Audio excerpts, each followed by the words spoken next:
back to Talking Points election coverage. I'm Brandon Ross. Tonight we're breaking down last Friday's debate in Dallas between incumbent Texas Senator Ted Cruz and his challenger, Congressman Beto O'Rourke. The debate hit off on a lot of controversial topics, starting off with immigration. Not only did the candidates show their disagreements early, things got fiery pretty quickly as both candidates seized on every opportunity to take shots at one another. O'Rourke spoke of his support for Dreamers while charging Cruz with wanting to deport them all. Cruz's response? Saying O'Rourke was fighting for illegal immigrants over millions of Americans who are also dreamers in their own right. The topic of gun control was no less heated. Cruz repeatedly tried to corner O'Rourke over his level of support for the Second Amendment. O'Rourke said he supported the Second Amendment, but challenged Cruz's belief that the people of Texas don't want more gun control. This topic is still fresh in the minds of a lot of Texans after 10 people were killed in a shooting in Santa Fe earlier this year.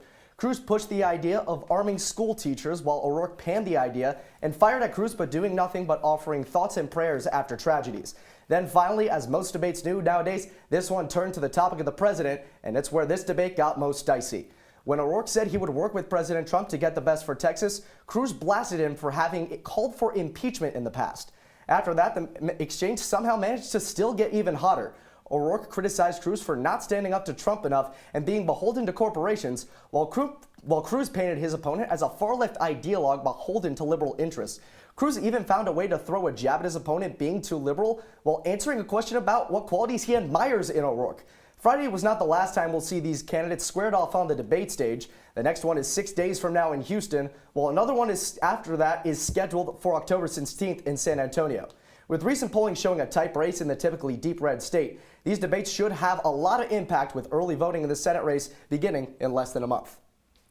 Now, I know you said recent polling had this as a tight race. How tight are we looking at? Well, if you look at the month-by-month breakdown, right now Cruz is getting a little bit of a bump here. If you look at this right here, he's got a 5-point cushion in the polling average, but it's varying pretty wildly right now. You had a couple polls last week that showed very different results. One poll had Cruz up by 9, another one had O'Rourke up by 2, and it's going to vary a lot as we get close to Election Day. Polling tends to be very wild in Texas. Sometimes they can be a little bit off. In the 2014 governor's race, Wendy Davis was shown to be a little closer than the 20-plus point margin she lost by, so I'm not surprised that we see polling all over the place as of right now.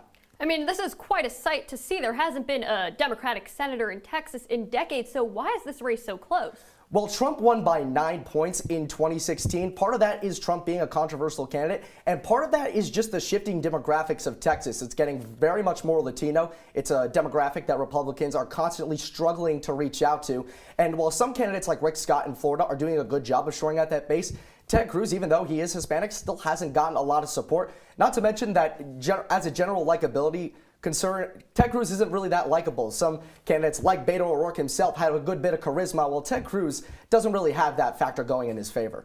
So do you think O'Rourke can pull off the upset then? Well, the math doesn't really show a good sign for Beto O'Rourke. Now, there are polls like the 2-point one from last week that show that there is a little bit of a chance for him to succeed. But right now, it just looks like too big of a hurdle. O'Rourke definitely has a future in politics and may try statewide in the future, but 2018, as of right now, it could change in the next month, but as of right now, it doesn't look like it's the year for him. Yeah, well, it'll definitely be a busy month of campaigning with those two debates. Brandon, thanks so much. After the